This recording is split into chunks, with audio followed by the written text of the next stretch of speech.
Now, a group of Long Island parents and school board members are suing New York Attorney General Letitia James. They say her threat to remove school board members if they refuse to follow state guidance on trans students is unconstitutional. The lawsuit says this, and it says a lot, but here's an excerpt.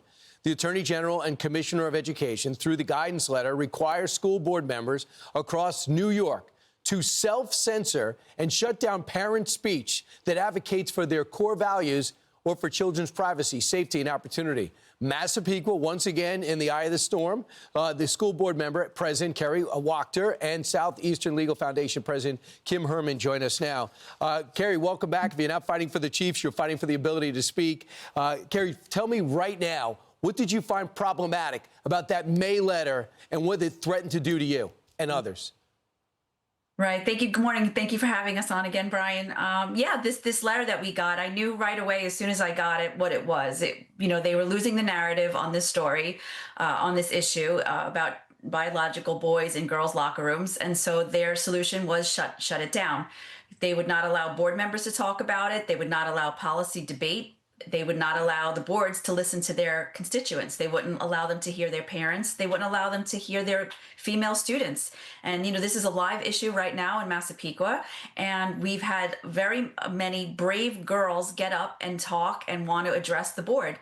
And if Letitia James has her way, she would have us silence these young girls who want to speak up and tell everyone that they are uncomfortable having a biological male in their locker room. It's incredible. And of course, if you didn't do that, silence them, you would be removed.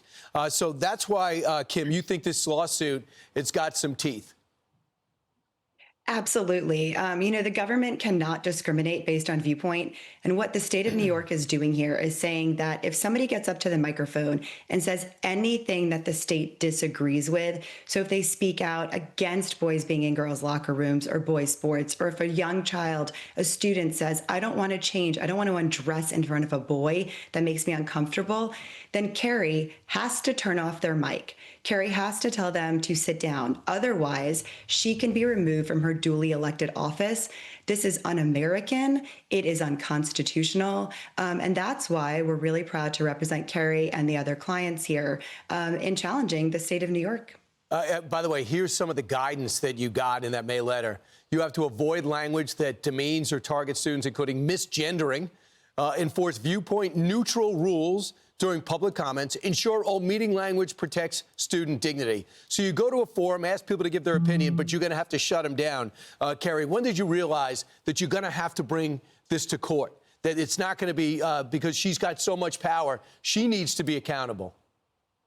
Yeah, well, we knew this had to be, we had to fight against this. We did. We knew because this is what people were fighting across the country, right? We're school board parents are being followed, after, the COVID, remember Merrick Garland's, and the FBI were following parents from school board members for speaking up. And here we have an opportunity to hear from our community, from a school board who wants to hear from their community, and the Attorney General is saying no.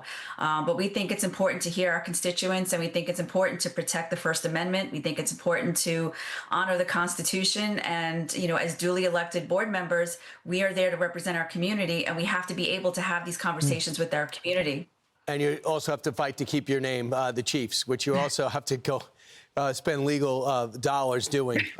Unbelievable. Kerry Wachter, if you're going to mess with her, you're going to actually get a fight. And Kim, thanks so much for doing this. We appreciate you telling us your perspective and pushing back against these oppressive rules in New York State. Thank you, guys. Appreciate it. All right. Thank you. Meanwhile, we reached out to Attorney General Letitia James's office for comment, but did not hear back. Thanks to both those fine individuals. I'm Steve Ducey. I'm Brian Kilmeade. And I'm Ainsley Earhart. And click here to subscribe to the Fox News YouTube page to catch our hottest interviews and most compelling analysis.